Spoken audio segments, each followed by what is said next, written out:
Nandito tayo ngayon sa PGC taong 1989, no? Check natin yung area tsaka yung magkano yung pagkain nila dito, no? And guys, kita natin dito kainan talaga dito, no? Check natin to magkano. Zoom natin dito, guys. Nakita natin 20 pesos lang, guys. Seafood with rice na yan. At napaka-astig dito, guys, kasi nagluluto nasa harap lang. Ayan, guys, kita natin, guys, na talagang sa harap mismo nagluluto yan.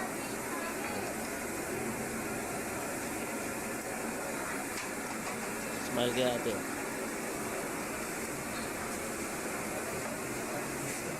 Maaamoy mo dito yung pagkain na bango, matatakam ka talaga, lalo na sa harap mo